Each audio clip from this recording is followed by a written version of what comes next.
স্বামী থাকার পরেও আমি অন্য পুরুষের সাথে যেভাবে কাজ করি কারণ অন্য পুরুষ সাথে কাজ করার মজাই আলাদা। তো বন্ধুরা, যদি গল্পটি সম্পূর্ণ শোনেন আপনাদের মেশিন দিয়ে পানি চলে আসবে, আপনারা হাতের কাজ করতে বাধ্য হবেন, তাই হাতের কাজ করার আগে হাতের কাছে টিস্যু রাখবেন। আমি চুল খোলা রেখে বাস স্টপের দিকে হেঁটে চললাম।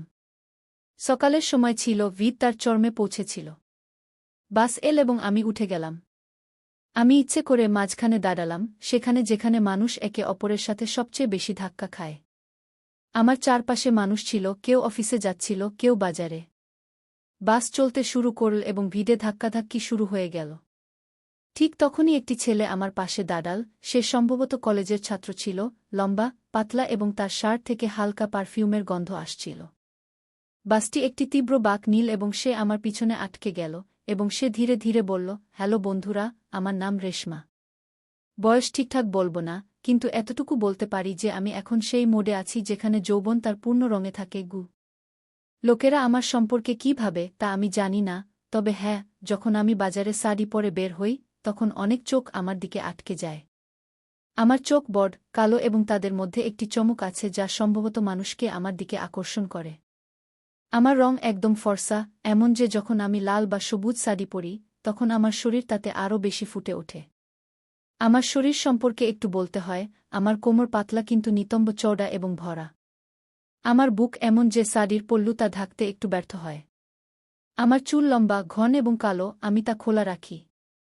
আমার ঠোঁট গোলাপি, এবং যখন আমি হালকা হাসি দিই তখন সঞ্জয়, আমার স্বামী বলে, রেশমা, তোমার এই অদা যে কাউকে দিওয়ানা করে দিতে পারে।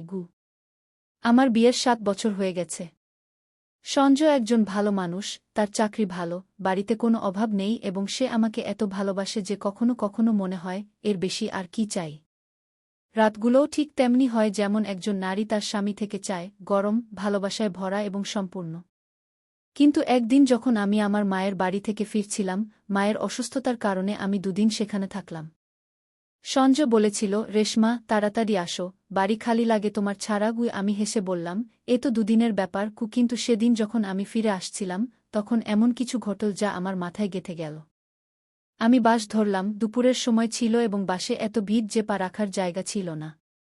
আমি একটি হালকা নীল রঙের শাড়ি পরেছিলাম যা আমার শরীরে লেপ্টে থাকত না কিন্তু হাওয়ায় হালকা হালকা উড়ত। আমি একটি সিটের পাশে দাঁড়িয়েছিলাম, এক হাতে লোহার রড ধরে, অন্য হাতে শাড়ির পল্লু সামলাচ্ছিলাম। বাস চলছিল এবং ভিড়ে মানুষ একে অপরের সাথে ধাক্কা খাচ্ছিল। ঠিক তখন বাস একটি ঝাঁকুনি দিল। আমার পিছনে কেউ দাঁড়িয়েছিল, সম্ভবত একজন পুরুষ, তার শ্বাস থেকে বোঝা যাচ্ছিল। তার কাঁধ আমার পিঠে ধাক্কা দিল এবং তার শ্বাস আমার কানের কাছে অনুভূত হল।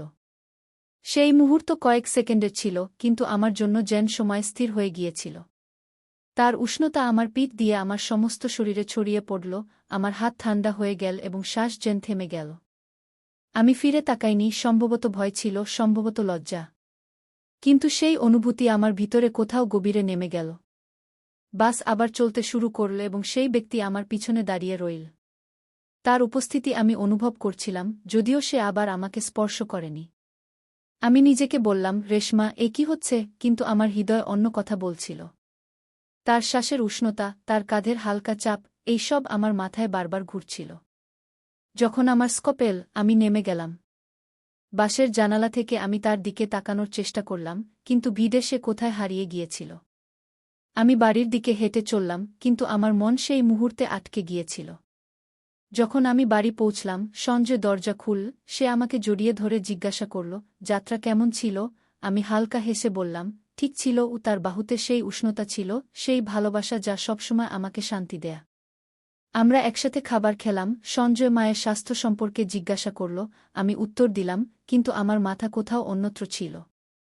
রাতে আমরা আমাদের ঘরে গেলাম, সঞ্জয় আমার কাছাকাছি এল, কিন্তু সেই রাতে আমার মন কোথাও অন্যত্র ছিল। আমি সেই অচেনা ব্যক্তির স্পর্শকে মনে করছিলাম, সেই হালকা ধাক্কা, সেই অচেনা উষ্ণতা।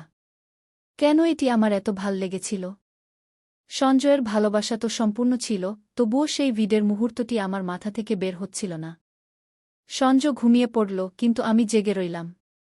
আমি চোখ বন্ধ করে সেই মুহূর্তটি আবার অনুভব করার চেষ্টা করলাম। আমার শ্বাস দ্রুত হয়ে গেল, আমার হাত ধীরে ধীরে আমার শরীরে ঘুরতে লাগল। আমি নিজেকে স্পর্শ করলাম এবং সেই অনুভূতি। শুধু এতটুকু বলব যে সেই রাতে ঘুম দেরিতে এসেছিল। পরের দিন সকালে আমি উঠলাম, সঞ্জু অফিসে চলে গিয়েছিল। আমি গোসল করলাম, একটি সুন্দর গোলাপি শাড়ি পরলাম, এবার হালকা গোলাপি যা আমার রঙে খুব মানিয়েছিল। আমি আয়নায় নিজেকে দেখলাম, আবার বাস স্টপে গেলাম। এবার ইচ্ছে করে সকালের সময় বেছে নিলাম অফিসে যাওয়ার ভিড়। বাস এল এবং আমি উঠে গেলাম, ভিড়ে ধাক্কাধাক্কি হচ্ছিল। আমি ইচ্ছে করে মাঝখানে দাঁড়িয়ে গেলাম যেখানে মানুষ সবচেয়ে বেশি ধাক্কা খায়। তখনই একটি হাত আমার কোমরের কাছে স্পর্শ করল। সেটা সম্ভবত ভুলে হয়েছিল, হয়তো কেউ ব্যাগ সামলাচ্ছিল। কিন্তু আমার জন্য সেটা যেন বিদ্যুতের ঝটকা ছিল। আমার ঠোঁট শুকিয়ে গেল এবং শ্বাস দ্রুত হয়ে উঠল। আমি চোখ বন্ধ করে সেই মুহূর্তটা অনুভব করলাম। সেই হাত সরে গেল, কিন্তু তার স্পর্শ আমার শরীরে থেকে গেল। যখন আমি বাড়ি ফিরলাম, আমার হৃদয় দ্রুত স্পন্দিত হচ্ছিল। সঞ্জয়, আমার স্বামী, আমাকে সব দিক দিয়ে খুশি রাখত। তবুও জানি না কেন সেই অচেনা উত্তাপ আমাকে বারবার টানছিল। সেই দিনের পর আমি নিজেকে বোঝানোর অনেক চেষ্টা করলাম। আমি ভেবেছিলাম, রেশমা, এসব কি হচ্ছে? তোমার বাড়ি, তোমার স্বামী, সব কিছুই তো পেয়েছ। তাহলে এই অস্থিরতা কেন? কিন্তু আমার মন আমার কথা মানছিল না। সেই অনুভূতি, সেই হালকা চাপ, সেই অচেনা শ্বাস প্রতি রাতেই আমার মনে পড়ত। অবশেষে আমি সিদ্ধান্ত নিলাম, আমি সেই অনুভূতি আবার অনুভব করব। কয়েকদিন আমি নিজেকে বাড়ির কাজে ব্যস্ত রাখার চেষ্টা করলাম। সকালে উঠে সঞ্জয়ের জন্য নাস্তা বানাতাম, বাড়ি সামলাতাম। কিন্তু যখনই আমি একা থাকতাম, আমার মস্তিষ্ক সেই বাসের দিকে ছুটে যেত। একদিন আমি সাহস জোগাড় করলাম। আমি একটি হালকা শাড়ি পরলাম, এবার সাদা, যাতে সোনালি কিনারা ছিল। সেই শাড়ি আমার শরীরে এমনভাবে লাগছিল যে আমার কোমর এবং নিতম্বের গঠন হালকা করে ফুটে উঠছিল। আমি চুল খুলে রেখে বাস স্টপের দিকে হেঁটে গেলাম। সকালের সময় ছিল, ভিড় ছিল চরমে। বাস এল এবং আমি উঠে গেলাম। আমি ইচ্ছে করে মাঝখানে দাঁড়ালাম, যেখানে মানুষ একে অপরের সাথে সবচেয়ে বেশি ধাক্কা খায়। আমার চারপাশে মানুষ ছিল, কেউ অফিসে যাচ্ছিল, কেউ বাজারে। বাস চলতে শুরু করল এবং ভিড়ে ধাক্কাধাক্কি শুরু হল। তখনই একটি ছেলে আমার পাশে দাঁড়াল। সে সম্ভবত কলেজের ছাত্র ছিল, লম্বা, পাতলা এবং তার শার্ট থেকে হালকা পারফিউমের গন্ধ আসছিল। বাস একটি তীব্র বাঁক নিল এবং সে আমার পিছনে এসে ধাক্কা খেল। তার বুক আমার পিঠে স্পর্শ করল, তার শ্বাস আমার কানের কাছে ছিল এবং তার উত্তাপ আমার শরীরে প্রবেশ করল। আমার হাতে শিহরণ ছুটে গেল। আমি ফিরে তাকালাম না, কিন্তু আমার চোখ বন্ধ হয়ে গেল। সেই মুহূর্ত কয়েক সেকেন্ডের ছিল, কিন্তু আমার জন্য যেন এক অনন্তকাল। সে নিজেকে সামলে নিল এবং একটু পিছে সরে গেল, কিন্তু তার উপস্থিতি আমার কাছে থেকে গেল। আমি ভেবেছিলাম, এ কি জাদু? আমার ঠোঁট শুকিয়ে গিয়েছিল এবং আমার হৃদয় দ্রুত স্পন্দিত হচ্ছিল। বাস যখন থামল, আমি নেমে গেলাম। আমি সেই ছেলেটির দিকে তাকানোর চেষ্টা করলাম, কিন্তু সে ভিড়ে হারিয়ে গিয়েছিল। আমি বাড়ির দিকে হাঁটতে লাগলাম, কিন্তু আমার মন সেই মুহূর্তে আটকে গিয়েছিল। সেই দিন বাড়ি পৌঁছে আমি আয়নায় নিজেকে দেখলাম। আমার গাল লাল হয়ে উঠছিল এবং আমার চোখে একটি চমক ছিল যা আগে ছিল না। সঞ্জয় যখন অফিস থেকে ফিরল, সে আমাকে জড়িয়ে ধরল। সে বলল, রেশমা, আজ তুমি কিছুটা আলাদা লাগছ। ও আমি হেসে কথা এড়িয়ে গেলাম। রাতে আমরা আমাদের ঘরে গেলাম। সঞ্জয় আমার কাছাকাছি এল, তার উত্তাপ আমার জন্য সেই মুহূর্তটিকে সবসময় বিশেষ করে তুলত। তার ভালোবাসা, তার উত্তাপ। কিন্তু সেই রাতে আমার মন কোথাও অন্যত্র ছিল। আমি সেই ছেলেটির স্পর্শ মনে করছিলাম, তার পারফিউমের গন্ধ, তার হালকা চাপ। সঞ্জয় আমার কাছাকাছি ছিল, কিন্তু আমার মন সেই অচেনা ছেলেটির কাছে ছিল। সঞ্জয় ঘুমিয়ে পড়ল, কিন্তু আমি জেগে রইলাম। আমি বিছানে পাশ ফিরতে লাগলাম, আমার শ্বাস দ্রুত হচ্ছিল। আমি সেই মুহূর্তটিকে আবার অনুভব করার চেষ্টা করলাম, তার উত্তাপ, তার শ্বাস। শুধু এতটুকু বলবো, সেই রাতে ঘুম আমার থেকে দূরে ছিল। এরপর এটা আমার অভ্যাসে পরিণত হল। আমি প্রতিদিন বাসে যেতে শুরু করলাম, কখনো সকালে, কখনো সন্ধ্যায়। কিন্তু সবসময় ভিড়ের বাসে। আমার সেই অচেনা মানুষ, তাদের শ্বাস, তাদের কাঁধের চাপ, সবই ভালো লাগতে শুরু করল। আমি শাড়ি বেছে নেওয়ার দিকেও মনোযোগ দিতে শুরু করলাম, হালকা পাতলা শাড়ি যা আমার শরীরকে বাতাসের মতো স্পর্শ করত। আমি চেয়েছিলাম সেই স্পর্শ আরও গভীরভাবে অনুভব করতে। তারপর একদিন আমি ট্রেন ধরার সিদ্ধান্ত নিলাম। আমি ইচ্ছে করে জেনারেল কামরায় উঠলাম। সেখানে ভিড় ছিল, মানুষ একে অপরের সাথে লেপ্টে ছিল। আমি একটি হালকা হলুদ শাড়ি পরেছিলাম যা আমার রঙে খুব মানাচ্ছিল। আমার পাশে একটি মধ্যবয়সী মানুষ দাঁড়িয়েছিল, তার শার্ট পুরনো ছিল এবং তার শ্বাসে তামাকের হালকা গন্ধ ছিল। ট্রেন একটি ঝাঁকুনি দিল এবং তার হাত আমার এক নিতম্বের কাছে স্পর্শ করল। সে সরে গেল না, সম্ভবত সেও ভালো লাগছিল। আমার রাগ হওয়া উচিত ছিল, আমাকে তাকে ধাক্কা দেওয়া উচিত ছিল। কিন্তু জানি না কেন আমি চুপ থাকলাম। আমার শরীর সেই স্পর্শকে গ্রহণ করল। আমি চোখ নিচু করলাম, আমার হৃদয় দ্রুত স্পন্দিত হচ্ছিল। সেই হাত কিছুক্ষণ সেখানে থাকল এবং তারপর ভিড়ে কোথাও হারিয়ে গেল। যখন আমি স্টেশনে নেমে এলাম, আমার হাত পা কাঁপছিল। আমি বাড়ির দিকে হাঁটতে লাগলাম, কিন্তু আমার মন সেই স্পর্শে আটকে গিয়েছিল। সেই রাতে বাড়ি পৌঁছে সংজয় জিজ্ঞেস করল, রেশমা, তুমি ঠিক তো? চেহারা এত পাণ্ডুর কেন? আমি বললাম, হ্যাঁ, শুধু ক্লান্ত হয়ে পড়েছি। খাবার পর আমি আমার ঘরে চলে গেলাম। সংজয় জিজ্ঞেস করল, আজ আমার সাথে ঘুমোচ্ছ না কেন? আমি মাথা ব্যথার অজুহাত দিলাম।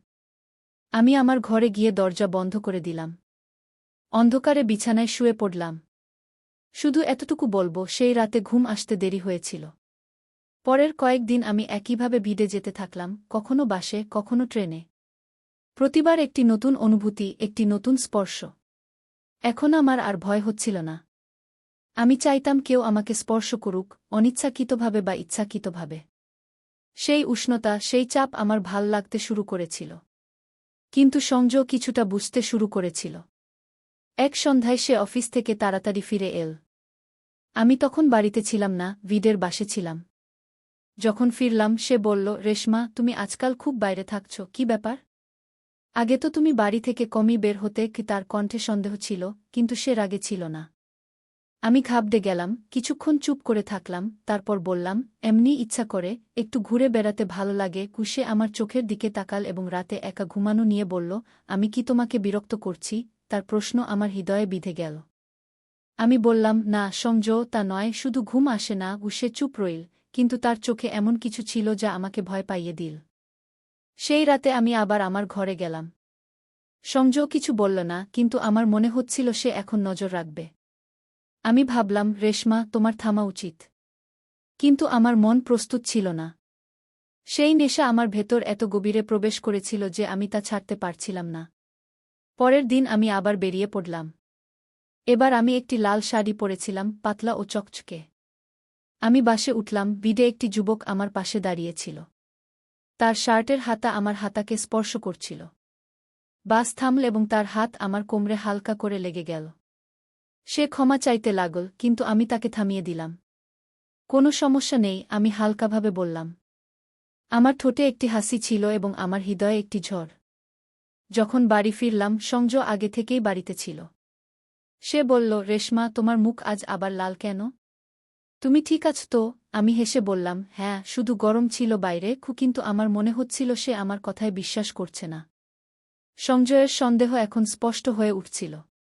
সে আমাকে প্রশ্ন করত, আমার চোখে উত্তর খুঁজত, কিন্তু আমি প্রতিবার অজুহাত দিয়ে কথা এড়িয়ে যেতাম। আমার মনে হচ্ছিল সে শীঘ্রই সত্যি জানতে পারবে। কিন্তু তার আগেই আরও কিছু ঘটল, এমন কিছু যা আমার জীবনকে চিরতরে বদলে দিল। একদিন আমি আবার বেরিয়ে পড়লাম। সেই দিন আমি একটি গাঢ় নীল রঙের শাড়ি পরেছিলাম, পাতলা ও মসৃণ, যা আমার দেহে ঢেউ খেলছিল। আমার চুল খোলা ছিল এবং আমি হালকা মেকআপ করেছিলাম, কাজল ও হালকা লিপস্টিক। আমি আয়নায় নিজেকে দেখে হেসেছিলাম। আমার ভেতর একটি অদ্ভুত অস্থিরতা ছিল, যেন কিছু বড় ঘটতে চলেছে। আমি সেই দিন ট্রেন ধরলাম, ইচ্ছাকৃতভাবে জেনারেল কামরায় উঠলাম। ভিড় ছিল, লোকেরা একে অপরের সাথে লেপ্টে ছিল। আমি মাঝখানে দাঁড়িয়ে গেলাম। আমার চারপাশে লোক ছিল, কিছু শ্রমিক, কিছু অফিসযাত্রী।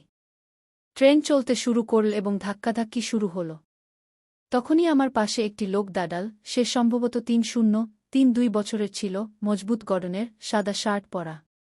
ট্রেন ঝাঁকি দিল এবং তার হাত আমার কাঁধে এসে লাগল। আমি তার দিকে তাকালাম, তার চোখে একটি চমক ছিল। সম্ভবত সে বুঝে গিয়েছিল যে আমি তাকে থামাব না। ট্রেন আবার থামল। সেই চাপ, সেই খালি উষ্ণতা আমার জন্য সেই মুহূর্তটি যেন জাদু ছিল। আমি চোখ বন্ধ করলাম এবং সেই অনুভূতিকে উপভোগ করলাম। কিন্তু সেই মুহূর্ত বেশি দিন স্থায়ী হল না। ট্রেন যখন পরের স্টেশনে থামল, কেউ আমার কাঁধে টোকা দিল। আমি চোখ খুললাম, আমার সামনে একটি সাদা ইউনিফর্ম পরা লোক দাঁড়িয়েছিল।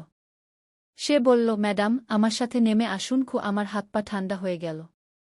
আমি বুঝে গেলাম কিছু ভুল হয়ে গেছে। আমি ট্রেন থেকে নেমে গেলাম। সেই লোক আমাকে একটি কোণে নিয়ে গেল এবং তার ব্যাজ দেখাল।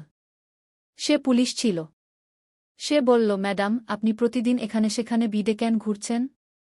আমাদের কিছু অভিযোগ এসেছে। লোকেরা বলছে আপনি ইচ্ছাকৃতভাবে এমন জায়গায় যাচ্ছেন। আমার হৃদয় দ্রুত স্পন্দিত হচ্ছিল। আমি বললাম, না, এমন কিছু নয়, আমি শুধু ভ্রমণ করছিলাম। কিন্তু আমার কণ্ঠ কাঁপছিল। সে আমার দিকে গভীরভাবে তাকাল এবং বলল, আপনার উপর নজর রাখা হচ্ছে। অনেক লোক আপনার আচরণে বিরক্ত। এসব কি হচ্ছে? আমি চুপ রইলাম, আমার কোনো উত্তর ছিল না। সে আমাকে থানায় যেতে বলল। পথে আমার মাথায় ঝড় বয়ে যাচ্ছিল। রেশমা, তুমি কোথায় চলে গেছ? একজন মহিলা পুলিশ অফিসার আমাকে জিজ্ঞাসাবাদ করল। আমি প্রথমে অজুহাত দিলাম, কিন্তু সে বুদ্ধিমতী ছিল। সে বলল, আমরা সব জানি। আপনার আচরণ ভুল, এটি অপরাধ, প্রকাশ্য স্থানে অশালীন আচরণ। কি আমার চোখে জল চলে এল। আমি বললাম, আমি কাউকে ক্ষতি করিনি। কিন্তু সে বলল, আপনার আচরণ অন্যদের বিরক্ত করে, এটি ভুল। তারপর পুলিশ সংজয়কে ফোন করল। যখন সে থানায় এল, তার চোখে রাগ ও ব্যথা ছিল। সে আমাকে বলল, রেশমা, এসব কি? আমি তোমার কি কমতি রেখেছিলাম? আমি চুপ ছিলাম, আমার কাছে কোনো উত্তর ছিল না। সে বলল, তুমি আমাকে ঠকিয়েছ, আমি তোমার সঙ্গে থাকতে পারি না। সেই দিন সংজয় আমাকে ছেড়ে চলে গেল। পুলিশ আমাকে কোর্টে হাজির করল। জজ আমার কথা শুনলেন, কিন্তু সব প্রমাণ আমার বিরুদ্ধে ছিল। আমাকে শাস্তি শোনানো হল 6 মাসের জেল।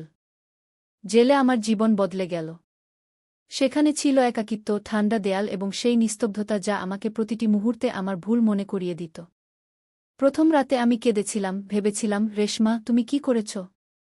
একটা নেশার পিছনে নিজের জীবন ধ্বংস করে দিয়েছ।